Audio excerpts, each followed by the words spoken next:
Unemployment and underemployment is very high.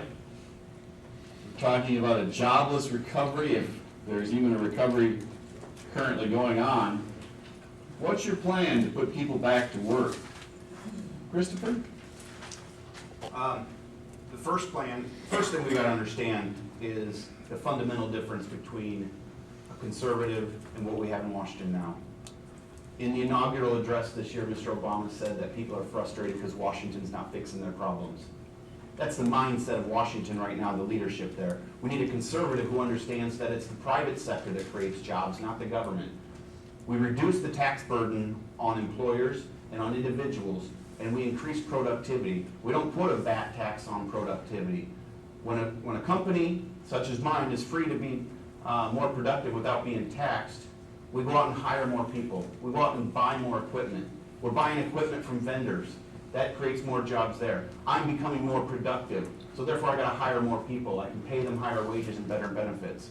It's the private sector, and it takes a real conservative to understand that that's where jobs come from. My plan is to lower unemployment by unleashing the private sector and allowing them to do what we have done for the last 233 years, what has made us the greatest country God's ever given man. It's not our government that made us great, it's our freedoms, our liberties, and our entrepreneurial drive. We must unleash that in this country. Steve? There are three reasons that we lose jobs in this country, folks. First and foremost is the high level of taxes we pay. Secondly is regulation. And third is organized labor. I mentioned before a plan that I had for a 60-day federal income tax plan. Well, I think we need to go a step further when it comes to jobs. I think that if we cut the federal income tax rate on all corporations from 35% to 15%, that would put $173 billion into corporations so they can make advancements in technologies, machinery, brick and mortar, and jobs. Jobs to the tune of 3.5 million, averaging $50,000 a year. Folks, and the entrepreneurial spirit that Chris talks about is true and it's alive. But in order to get that entrepreneurial spirit out there, we have to embrace it. And the best way to embrace it is to offer all new companies, regardless of how they file their income tax returns, a 2-year federal income tax holiday. That brings some parity to the situation, allows the people that are running these businesses, starting these businesses, a fair and equal opportunity to grow. Folks, if we don't do something tax-wise, we're not going to be able to do anything that the rest of my esteemed colleagues are talking about. Taxes are the big issue for why we aren't getting anything done. We have to do something, and if we do the tax relief plan that I'm after, it will get something done. Rob? Well, a couple of things. Again, it comes back to the worldview. The worldview of Barack Obama is if you are successful and you create profits, that's somehow obscene. The word obscene should never go in front of the word profit in our economy. It's profits that pay for all of the things that Barack Obama wants to spend money on. So quit vilifying success over and over and over again. That's number one. Number two, we need to create an atmosphere where entrepreneurs can be confident in the future. You know, they passed the jobs bill, and there's multiple components of it, but the jobs bill essentially is $2,500 tax credit when you add it all up for every job created. I have asked every entrepreneur that I can talk to, would you create a job for $2,500?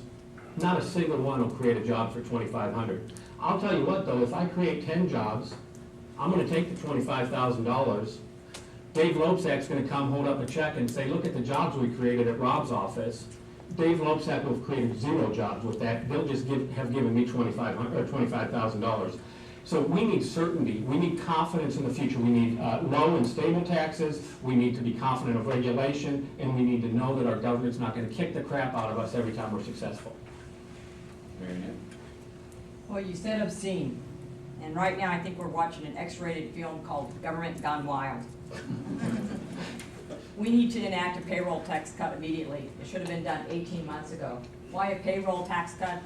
Because you have 47% of people who pay no income tax. The only tax they're paying is the FICA tax or payroll tax. You let them have that for a year or 2 years. That puts money in their pocket immediately. And they can increase consumer demand. Someone has to meet that demand. A payroll tax cut's fair to a small business owner. because they're paying both the employee and the employer share and their own.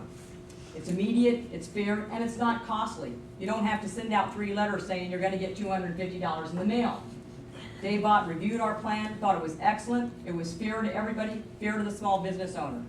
Stop cap and trade, repeal and reform the health care bill, end regulatory uncertainty, stop and reduce the corporate income tax rate, as I said October 19th, 2008, in the debate with Mr. Loebsack. Reduce the size of government. The size of government in and of itself is a tax on prosperity. I would like to make a comment on that, if at all possible. Sure, go ahead. We have to be very careful on how we do these tax holidays. You know, when we came up with a 60-day federal income tax payroll tax holiday, we didn't do it by just saying, okay, we're gonna go with 60 days. We didn't do that at all. We ran it out as far as 2 years and started working our way back. When you get beyond 60 days, it starts costing the taxpayer money. You go out a year and you're gonna run the tax dollars up on new taxes for taxpayers up to about $350 billion. And over a 3-year period, that grows because of the adjustments in the interest rates on that money that needs to be brought to bear. It costs the taxpayers about $1.3 trillion. So, excuse me, I'm sorry. Rob, you want to rebuttal? Well, fundamentally, an entrepreneur is not gonna take action for a temporary tax. It's gotta be a permanent cut. No entrepreneur that you can talk to is gonna create a job because they don't have taxes for 2 months. They're gonna create a job because the atmosphere is clear sailing going forward, that they can count on steady and preferably lower taxes, but stability is the main thing. So I don't believe a temporary tax holiday is gonna do it for us. Marienette? I was going to say the same thing. You need to know with certainty that you have that money in your pocket, or you're a small business owner, that this is something that's carried forward. So the stability, the certainty, absolutely.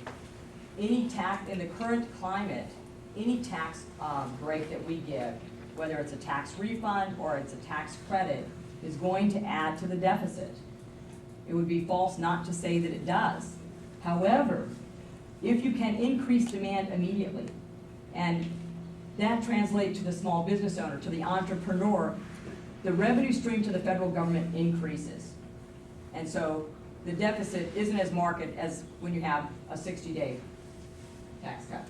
Speaking of revenue streams to the federal government, we have a little program called Social Security, which is projected to be running out of. On the last question? Christopher, did you want a rebuttal? Yeah, I'd like to if I could. Sure, 60 seconds. All right. We all got up in arms when the healthcare bill is 1/6 of our economy. We all got up in arms when 1/6 of the economy was in peril. A 60-day tax holiday is going to put us in peril. 60 days, that's 1/6 of the year. If we take a tax holiday for 60 days, we're going to rob the government of 1/6 of the revenue. Do we know the government? Are they going to stop spending money for those 60 days? No. They're going to either print more or they're going to borrow more, and we're going to go further in debt. That's not true.